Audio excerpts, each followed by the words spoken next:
بسم الله الرحمن الرحيم. الحمد لله رب العالمين والصلاة والسلام على أشرف المرسلين نبينا محمد وعلى آله وصحبه أجمعين. السلام عليكم ورحمة الله. puntland أحمد علم عثمان iyo دولية سرة إكس وزير لتريا مدحوينها خليف عيسى مدن marka ugu horeysa waxaan leeyahay ku soo dhawaada wadanka Sweden magaalada Stockholm ummadda Soomaaliyeed ee faraha badan maxaan ku dhahdaa magaca Soomaaliyeed ku soo dhaweysay baan la qabaa ee soo dhawaada marka labaad waxaan u mahadcelinayaa dadka Soomaaliyeed rag iyo dumarba ee nagala soo qayb galay ama soo dhaweeyay madaxweynaha ku xigeenka iyo maxaan ku dhahaa la taliyaha madaxweynaha ama wafdigan inoo yimi reer Puntland aad iyo aad baad u mahadsantihiin dhamaantiin waxaan kaloo u mahadcelinayaa intii halkan ka hadashay sida sharafta badan u hadashay ee aan waxba noo hambaynin sida quruxda badan u hadashay kelmada ku kaftamayaayo halkan waxaan daayay nin badan maqlayay maamul goboleedka Puntland Abdirahmaan Maxamuud Maxamed Faroole ninkii loo oran jiray waa ereyga goboleedka waa tuuray wuxuu yiri dawladda Puntland way la yiraahdaa marka Puntland state yaan laga ilaawin ninka intiisa waa loo qiray wuxuu yiri yaan maanta kadib maamul goboleedna la dhigin hal la yiraahdo maxaan ku yiraahdaa dawladda Puntland state waxaan kale oo rabaa inaan laba kelmadood iraahdo in adeerkay madaxweyne ku xigeenka Axmed Cilmi Cismaan madaxweyne ku xigeenka Puntland waxaan ahay dadka Soomaaliyeed badan baa laga yaabaa inaan ay garanaynin markaan saaleeyahay yaani si hoosaan ula hadlayaayo waxaanu nahay meel baa wax naga wada maaragtay nin reer Khaatumo baan ahay isaguna waxa weeyaan waa Khaatumo iyo Puntland waa linkinka dhammaan isku xidhay odayga u ah marka waxaan doonayaa inaan meelo yar oo hoose aan yar iraahdo waxaan uga jeedaa Axmed Cilmi xilli baa jirtay Khaatumo State dadkii duulin jiray ee xilligii la shaqeyn jiray way wada fadhiyaan gabdho iyo wiilalba way fadhiyaan dad fara badan baa fadhiyo oo haddii istaagaan u wada garanaya magacooda waxaan rabaa inaan iraahdo waxa tahay shakhsigii kaliya ee xilliyada kamid ah albaabka laascaanood soo taagay ama garaacay marka inaad furtaan ka rajeynayna insha Allah taala annagoo Soomaalinimada ogol oo Soomaali weyn ogol oo wanaag ogol oo cidna aan xumaan la rabin haddana meesha la yiraahdo Sool iyo Sanaag iyo Cayn ama SSC gobolada la yiraahdo oo anigu aan ka soo jeedo madaxweyne ku xigeenka Puntland ka soo jeedo in badan oo halkan fadhidaana ka soo jeedo barnaamij aan qarsoonayn oo Soomaaliya oo dhan ogtahay baa ka jira in badanna ka jiray Axmedna xilliyada xilli kamid ah madaxweyne ku xigeenku uu ahaa shakhsigii kaliya ahaa ee aanu yaani ilaa iyo hadda rajadayadu waa ku xidhan tahay aanu isleenahay albaabkii u garaacay isaga furi doona insha Allah taala haddaad furto albaabka adiga iyo tiimka maanta kula shaqeynaya aad furtaanna waxa weeyaan de waxay noqonaysaa muxuu ahna dhamaantay halkaas aan idinku sidna haddana wadinku qaadayna insha Allah taala waxaan oranayaa waxa la yiri nin maxaan ku raadaaye waxa la yiri Islaan dhimatay oo dadku way necab yihiin mahmayada noocaas oo kale laakiin waa lagu mahmahaya oo si wacan loo aasay baa nin amaano wuxuu yiri wallahi aaski si wacan buu dhacay aaska sida waxaan u dhacay marka ninkan wuxuu jeclaa in xoolo la qalo hilib cuno waa diixan ku raacaa buu yiri yani aaska marka haddaad inta uga la sii dhawaataan oo meesha aanu filayna insha Allah taala aad timaado yani waa qiimo saa'ida oo adiga iyo inta hadda kula shaqeynaysa insha Allah taala aad yeelan doontaan waxaan dafirsanayn digsiga marka wax lagu karinayo saddex dhardhaar baa la saaraa saddex dhardhaar hadday fadhiisan waayaan bishil baa la geliyaa hoosta lagaga guraa si ay u fadhiistaan haddii bishilka mid ka mid yahay dhaco digsiguna waa dhacaa waxa ku jiraan waa qubtaan qofka karinayaana waa gubtaa khasaare ugu weyn way waxaan kula ogolahay dhardhaaradii inoo saarnayn in bishil badan laga guray oo dad badan bishilkii kala baxeen oo loo baahan yahay in dib loo bishilo وعجرا اللي هذا عبد الله ننقبيه اللي هذا reer garoowe ah oo Cabdullaahi la yiraahdo oo gaminaysi ba iigooyay ninkaasi gabay buu tiriyay oo madaxweyne ku xigeenka markii la doortay uu tiriyay wuxuu dhulka maqan karaashow hadaad maanta dhicin weydo giraan dhiilo iyo qayladii kuma dhaadhicin labada kalmood baa Cabdullaahi Maxamed Jibriil way waxaan kuugu darayaa dhardhaarada bishilo Axmed oo dhardhaarada bishilo inaan soo dhicin dhardhaaradana bishilkii ku celi ayaan kuugu darayaa anna kelmadaasaan kuugu darayaa sababtu waxa weeye waan kuu qirsanahay in bishil badani ka maqan yahay laakiin waxaad u baahan tahay bishilka cidii ku guri lahayd inuu adiga noqdo ayaan rajaynaynaa waa ku garab taaganahay hawsha hadaad u guntato u soo jeesatana hoostay ku wada istaan gabdhaha soo dhimay calankii khaatum hoostay ku wada istaan qof macaa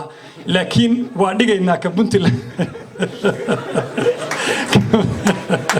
ka Puntland baanu ku daraynaa hadii barnaamijkaas insha Allah taala ku hirgalo waa dhigaynaa ka Puntland baanu kuugu imaanaynaa rajadaana waa qabnaa dhammaantiin waxaan leeyahay aad iyo aad baad u mahadsantihiin ka soo qayb galayaasha oo dhan madaxda sharafta leh yaa loo qaadan inaan leeyahay maxaan ku raahdaa si kale ula jeedee qofka meesha bugtaa isagay balbashaa annagu waxa weeyaan Puntland de wixii aanu ku darsanay oo aan maxaan ku raahdaa xuduudii meeshii aan joognay aysan qolo kale calanka uga ka taagan tahay inaanu ka wada hadalno ama markastoo meel isugu nimaadno soo qaadno waajibna saaran way marka waxaanu sugaynaa halka aynu goolku yahay insha Allah taala ka soo kadhicina gaadho waa ku garab taaganahay jaaliyada maxay oo dhamaanteedna Soomaali oo dhan baa kugu garab taagan waayo Soomaali weyn baanu doonaynaa go'niin ma rabno ma taageersanin waligeey maanaan taageerin daraawiish baanu ka ahayn maantana meeshii baanu ka taaganahay Soomaali weyn ayaanu doonaynaa taasaanu kugu taageerna jaaliyadiisu dhan baana kugu filan hadii aad arinta u qalab qaadato insha Allah taala albaabkii aad garaacday inaad furtaan sugaynaa intaasaan kaga baxayaa hadalkayga iminkana waxaan ku soo dhaweynayaa mala waxaan jeeba kala soo bixi doonaa baan u malaynayaa de xildhibaannimadayda horaan la soo baxayaa marka inaan ku soo dhaweeyo madaxweyne ku xigeenka magaciina ku soo dhaweeyana ila ogolaada ku soo dhawow madaxweyne Axmed Cilmi Cismaan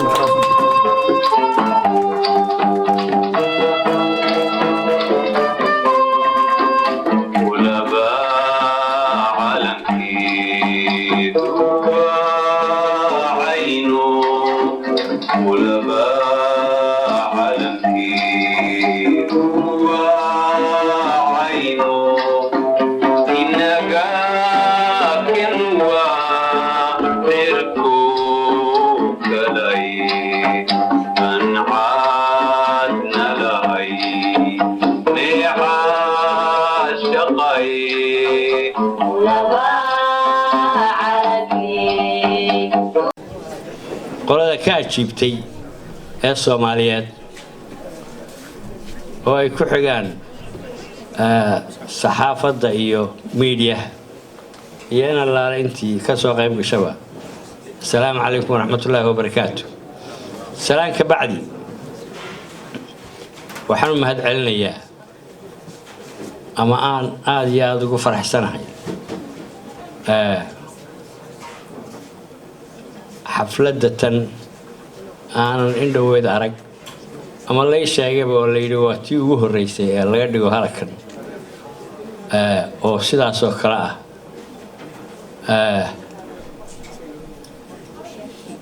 mar waxbaa ku galay waxaas leedahay waaba lagu heliyaa nasiibkaagaa dee nasiib baad wadataa miyaa marna waxaad leedahay dad baad u timi isku duuban oo isxilqaamay oo xildhibaan ah aad baan ugu mahad celinayaa waxaan aad iyo aad yana ugu faraxsanahay sida qaabka loo abaabulay laba qodob baan reer Sweden oo aan meel kale ku arag oo aan jecelahay inay dadka kalena gaarsiiyaan baan aad ugu ammaanayaa mid waa taa Soomaalinimada oo sidii la sheegay haatan inkastoo aan ka mid ahay oo meel deeg joogo meelaha yaryar la kala odootay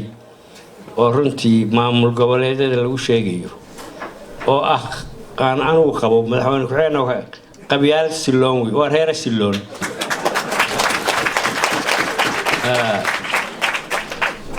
inay maxay ahayd meeshii la tago waa meelo badan baan maray reer Puntland baa laga yaabaa inay soo dhaweyn jireen tan ka duwan ee Soomaalinimada aad iyo aad baan ugu faraxsanahay in laga bartona aad gaarsiisaan meelo kalena waa codsanaya waxaan kale oo iyana ku faraxsan oo ku arkay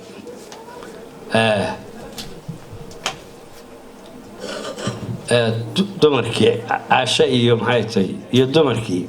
aad inala sinteen oo soo barbar fadhiisteen oo qaybtoodii siiseen oo 30% maxaa la oran jiray 30% kale aad ka sareyseen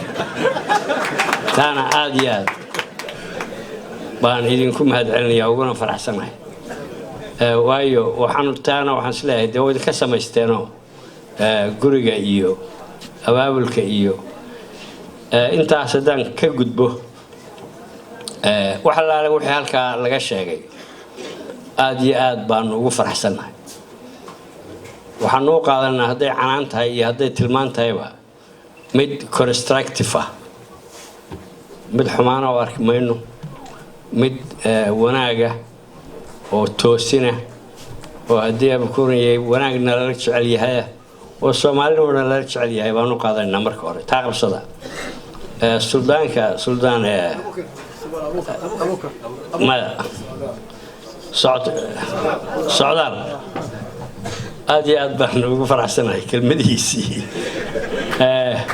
Puntland baan ku casuumayna Puntland way jeceshahay Puntlandna way jeclaan doontaa cidda runta u sheegta way jeceshahay oo nasteexa laakiin salaad cali jeelay ugu jeceshahay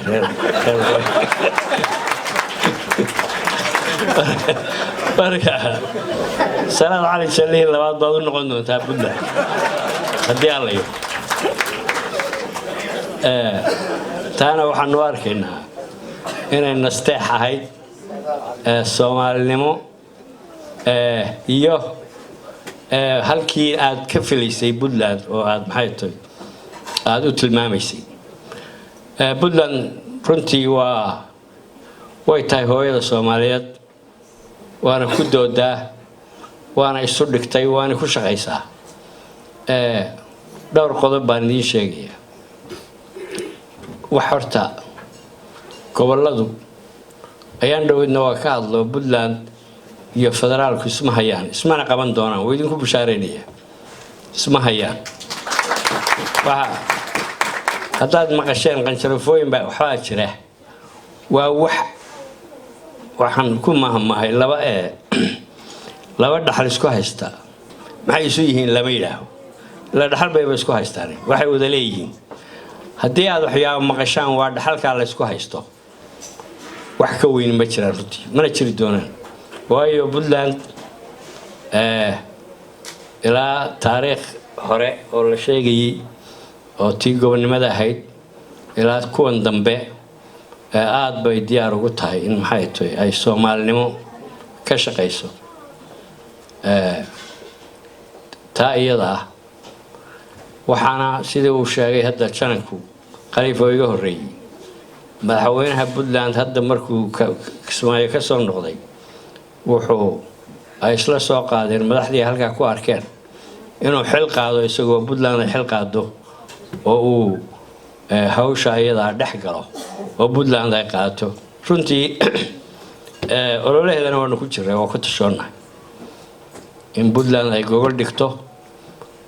Soomaali isu keento maxay haytay wixii jira halka lagu dhameeyo oo gudaheeda ay ku dhamayso taana intaas baan maxay haytay aanu idinka sheegaynaa aad iyo aad baad ugu mahadsantiin haddaa ka damqateen waxyaabo kala jeejeeda iyo isayseen midna waa ku sheegayaa federaalku ninba ina weydiinayay Cabdinuur Baanumay federaalku waxbuu ina taray waxbayna ma yeelan runtii waxaan qabaa waxbuu ina taray waxa quraha uu ina taray waxa weeye markaad wax kale ka soo qaado calankii buluuga ah ee la laalaabay meeshiisii buu ku celiyay wuxuu ka taagay UN-ku ka taagay marka wixii kale ka hooseeya waa waxyaabo maxay tahay inaga dhexdeena waana waxyaabo iska dhammaan kara marka federaalku iyo maamul goboleedyadaba khaladaad waa iska dhici karaa waxyaabo maxay tahay la isku fahmi waayaa waa dhici karaan laakiin waxaan qabaa wax lagu kala tagayo maaha wax weyn ma noqon doonaan waxyaabo badan baa halkan maxay tahay warar badan baa halkan odayaashii inaan laalayntii hadashay intii ay annaga noo soo jeedsay waa qaadanay waxa laala wixii aan wax ka qaban karana waxbaanu ka qabanaynaa